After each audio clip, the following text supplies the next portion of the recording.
ఒక breaking news అందుతుంది. తిరుమలలో భక్తులు అత్యంత పవిత్రంగా స్వీకరించే లడ్డూ ప్రసాదంలో కల్తీనే అంశం ప్రపంచవ్యాప్తంగా దుమారం రేపుతుంది. అంతేకాదు తిరుమలలో గత వైసీపీ ప్రభుత్వంలో ఎన్నెన్నో అక్రమాలు జరిగాయంటూ ప్రస్తుత ప్రభుత్వం ఆరోపిస్తుంది. ఈ క్రమంలో వైసీపీ హయాంలో జరిగిన అక్రమాల నిగ్గు తేల్చేందుకు టీడీపీ సర్కార్ సిట్ ఏర్పాటు చేసింది. అయితే సిట్లో ఎవరెవరు ఉండాలన్న విషయంపై ఈ రోజు క్లారిటీ ఇవ్వనుంది సర్కార్. సిట్లో ఉండే వారి పేర్లను నేడు ప్రకటించనుంది. ఈ అంశంపై నిన్న సీఎం చంద్రబాబుతో డీజీపీ, ఇంటెలిజెన్స్ డీజీ సమావేశమయ్యారు. ఇక సీనియర్ ఆఫీసర్లు వినీత్ బ్రిజ్లాల్, సర్వశ్రేష్ఠ త్రిపాఠి, శ్రీకాంత్లతో పాటు పీహెచ్డీ రామకృష్ణ పేర్లు పరిశీలనలో ఉన్నాయి.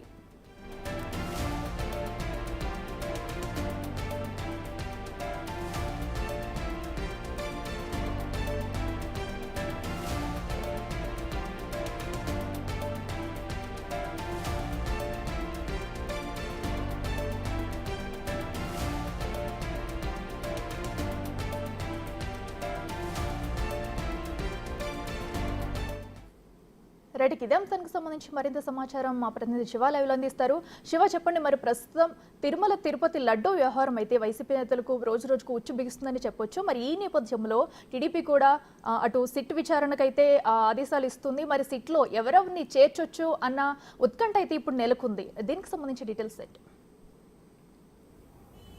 ఇట్లా మొత్తం మీద చూసుకుంటే తిరుమల తిరుపతి దేవస్థానం లడ్డూ వ్యవహారంలో జరిగిన తప్పిదాలకు సంబంధించి ఇప్పటికే కేంద్ర ప్రభుత్వం చాలా సీరియస్గా కూడా స్పందించింది. ఇక రాష్ట్ర ప్రభుత్వం దానికి రెట్టింపు ఆగ్రహం వ్యక్తం చేస్తుంది. ఇక తాజాగా ఈ అంశానికి సంబంధించి కూడా సమగ్రమైన విచారణ నిర్వహించాలని చెప్పి ఏపీ ప్రభుత్వం భావిస్తూ ఉంది. దానిలో భాగంగానే మొన్న సాయంకాలం ముఖ్యమంత్రి చంద్రబాబు సమగ్రమైన విచారణకు ఆదేశిస్తూ సీనియర్ ఐపీఎస్ అధికారి నేతృత్వంలో సిట్ బృందాన్ని ఏర్పాటు చేస్తానని చెప్పి ఆయన ప్రకటించారు. దానిలో భాగంగానే నిన్న సాయంకాలం పోలీసు ఉన్నతాధికారులతో ముఖ్యమంత్రి చంద్రబాబు ప్రత్యేకంగా భేటీ అయ్యారు. ఈ భేటీలో నలుగురు పోలీసు అధికారుల పేరు ప్రముఖంగా వినిపించడం జరిగింది. వీరిలో ప్రధానంగా ఏదైతే గత ప్రభుత్వంలో కానీ ప్రస్తుత ప్రభుత్వంలో కానీ హానెస్ట్గా నిజాయితీగా పనిచేసిన సీనియర్ ఐపీఎస్ అధికారులకు సంబంధించి కూడా పోలీసు బృందం సెలెక్ట్ చేసింది. వాటిలో వినీత్ బ్రిజ్లాల్ ఒక వ్యక్తిగా ఉన్నారు.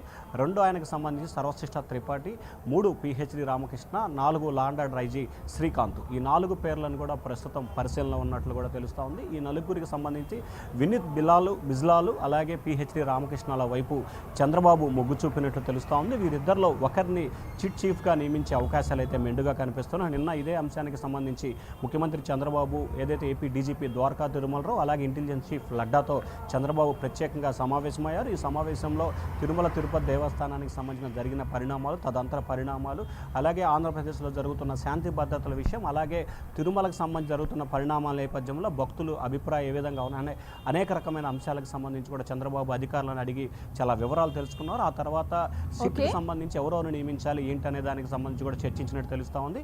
సిట్ చీఫ్తో పాటు మరికొంతమంది పోలీసు అధికారులను కూడా దీంట్లో నియమించే అవకాశాలు కనిపిస్తూ ఉన్నాయి. Akhila. Right Shiva, thank you.